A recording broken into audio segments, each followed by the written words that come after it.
What's up guys, it's me Jeremy, and today I wanted to talk about something that I came up with that I think is actually extremely interesting. I call this the Playstyle triangle. Playstyles are actually a huge part of the game today, and although tons of people don't really understand them, this Playstyle triangle should give a good explanation of every playstyle and which playstyles counter other playstyles. Now, there are three major playstyles in this triangle. The first is the passive playstyle. This playstyle focuses on farming and only really harasses if harassed first. This is the most common playstyle as it is the easiest to execute. It is fairly easy to beat, but also fairly easy to make mistakes against, so it's a pretty decent playstyle. This playstyle is more effective in competitive team play because you will die less, and in competitive team play a death will mean much more than just that 300 gold you gave to your opponents, as opposed to in solo queue. The next major playstyle is the aggressive playstyle.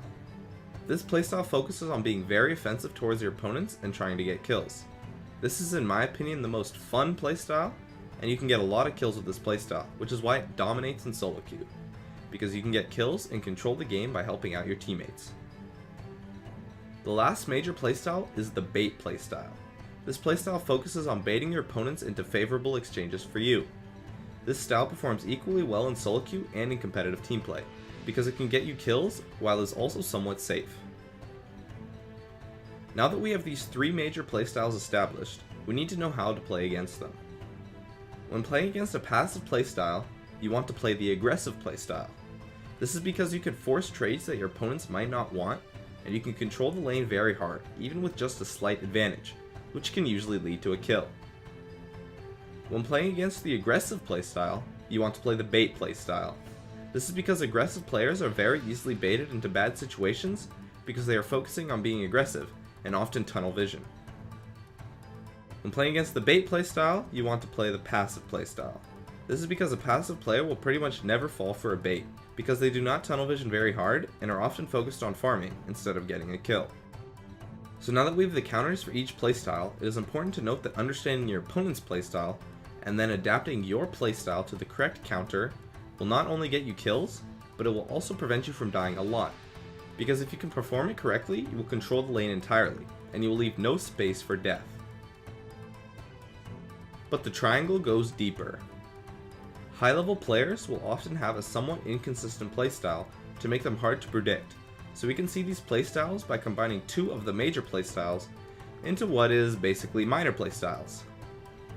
The first minor playstyle is the combination of the passive and aggressive playstyle. The passive aggressive player waits for it to be completely safe, and will then play very aggressive onto you. This playstyle is much smarter than the aggressive playstyle, and much more powerful than the passive playstyle, as it can get you kills while also keeping you safe. The next minor playstyle is the combination of the aggressive and bait playstyles. The aggressive baiter uses a lot of cheese strategies to gain an advantage, because they are smart enough to use the resources around them to gain an invisible advantage, for example an XP advantage, and then capitalize on that with their aggressive play. This playstyle is very successful against players who haven't experienced or learned how to play against this playstyle, because they will fall for a lot of your baits and for your cheese. The last minor playstyle is a combination of the passive and bait playstyles. The passive baiter is very good at noticing opportunities for them to set up a play and has very good awareness on what is going on and how powerful someone is, so they know if it is safe or not to bait and engage. These players can be very good at teamfighting because they will farm a ton during the lane phase and then bait really hard during the teamfight phase. Now beating these minor playstyles is much harder because the players with these playstyles are usually much smarter and more skilled in general, so there are no hard counters to these playstyles, only soft counters. The passive aggressive player is beaten by the passive baiter.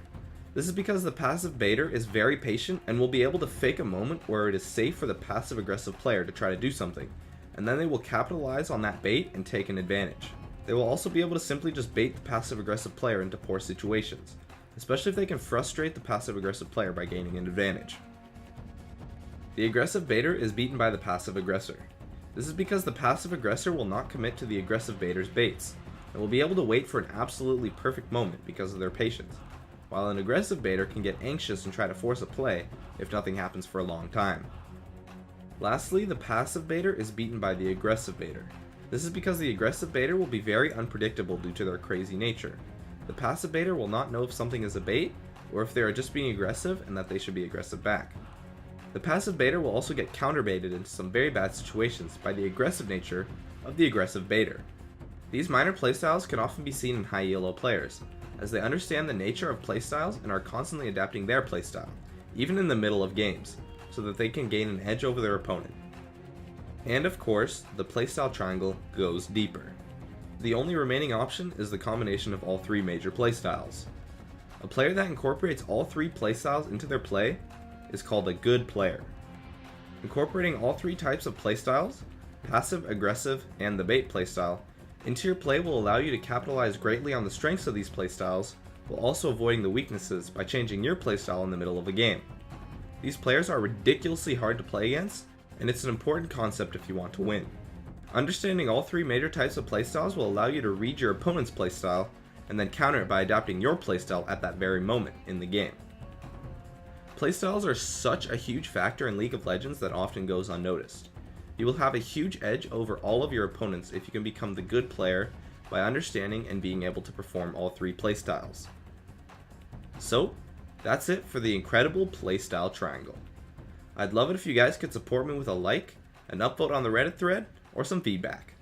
Thanks for watching, and I'll see you guys next time.